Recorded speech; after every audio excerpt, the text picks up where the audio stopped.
రాజకీయం అనేటటువంటి దాంట్లో ఒకటి మనం దాంట్లోనే సాగాలి. కౌన్సిలరా, కార్పొరేటరా, వార్డు మెంబరా, అక్కడి నుంచి బిగిన్ అయ్యి మనం అంతకంటే ఎదగాలనుకుంటే రాజకీయాలు చేయడం ఉపయోగం. అలా కాకుండా చుట్టూతా ఉన్నోళ్ళు మాట్లాడుతున్నారనో, స్నేహితులు చెప్తున్నారనినో, బంధువులు అందులో ఉన్నారనినో అందులో దూరడం అంటే చెరుకు మిషన్లో మన చెయ్యి పెట్టడమే. ప్రతి ఒక్క కార్యకర్త, అన్ని పార్టీలు, వైఎస్ఆర్ కాంగ్రెస్ పార్టీ అయినా, తెలుగుదేశం అయినా, జనసేన అయినా, భారతీయ జనతా పార్టీ, ఎవరైనా గుర్తుపెట్టుకోవాల్సినది. లేదా రాజకీయ కార్యకర్తగా ఉండొచ్చు, పరిమితం. వాళ్ళకి ఇంత సమయం కేటాయిస్తాం. ధర్నా అంటే ధర్నాలో పాల్గొంటాం, రాస్తారోకలు పాల్గొంటాం, లేదంటే ప్రచారం అంటే ప్రచారంలో పాల్గొంటాం. అంతవరకు చేసేసి వెళ్ళిపోయి మన వ్యాపారం మనం చేసుకోవాలి, మన ఉద్యోగం మనం చేసుకోవాలి. అలా కాకుండా ఈ నాయకుడు వచ్చేస్తే భూమి దద్దరిల్లిపోతుంది, ఆకాశం కిందకు వచ్చేస్తుంది, భూమి పైకి వెళ్ళిపోతుంది, లేదంటే ఒక్కసారిగా అమెరికాగా మారిపోతుంది, లేదంటే కనుక ఆఫ్ఘనిస్తాన్ లాగా ఉండిపోతుంది. ఇదంతా ప్రచారంలో ఉండేటటువంటి ఆ పటాటోపానికి మనం పడిపోకూడదు. బాధ్యతగా ఉండాలి మనము, మన కుటుంబము అన్నటువంటి. అది మిస్ అయితే ఏంటి? ఇప్పుడు వెంకటేష్ అనేటటువంటి ఐటీడీపీ కుర్రోడు ఆత్మహత్య చేసుకున్నాడు.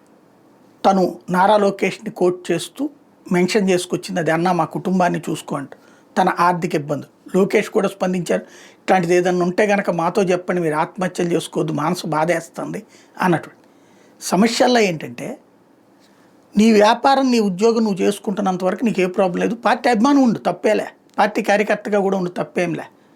కానీ అంతకు మించి ఎక్కువ ఉన్న ఆస్తులు తగలేసుకోవడము, లేదంటే మన పని మానేసి పార్టీ కార్యకలాపాలకి మీ ఫిక్స్ అయిపోతే ఆర్థిక అవసరాలు ఎవడొచ్చి తీరుస్తాడు? ఇప్పుడు నీకు 10 లక్షల అప్పు ఉంది, వచ్చి ప్రభుత్వం తీర్చుద్దా? అధికార పక్షం తీర్చుద్దా? లేకపోతే ప్రతిపక్షం తీర్చుద్దా? ఎవరు తీరుస్తారు? నీ ఆర్థిక సమస్య నువ్వే పరిష్కరించుకోవాలి, నీ బాధలు నువ్వే పడాలి. ఇంకా రాజకీయ పార్టీల వల్ల ₹1 కోటి కాంట్రాక్ట్ వచ్చింది కదా అని చెప్పేసి తీసుకుని ఇటు లంచాలు ఇచ్చి, మామూళ్ళు ఇచ్చి, ఆ తర్వాత ఈ డబ్బులు బిల్లులు రాక పాపర్లు అయిన వాళ్ళు బోల్డ్ అంతమంది ఇప్పటికీ జరుగుతూనే ఉన్నాయి. ఇంతకుముందు వైసీపీ హయాంలో జరిగింది, అంతకుముందు తెలుగుదేశం హయాంలో. అయినా మనకి బుద్ధి రాక ఆ చివరి నిమిషంలో ఆ 60 లక్షల బిల్లు వచ్చింది చాలే, ₹1 కోటి తగలేసి 60 లక్షల బిల్లు తీసుకుని సంతోషపడేటటువంటి మనస్తత్వంతో 40 లక్షలు ఆ తర్వాత ఆర్థిక ఇబ్బందులు పడ్డటువంటి వాళ్ళు బోల్డ్ అంతమంది.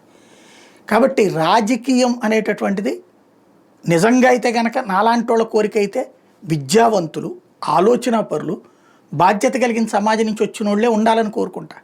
కానీ కర్మ ఏంటంటే మన 2 తెలుగు రాష్ట్రాల్లో కూడా డబ్బున్నోడు మాత్రమే రాజకీయం చేయాలి.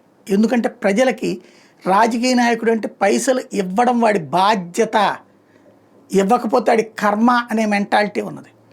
అలాంటప్పుడు మనం ఎదగలేం. ఎదగలేనప్పుడు రాజకీయం అవసరమా?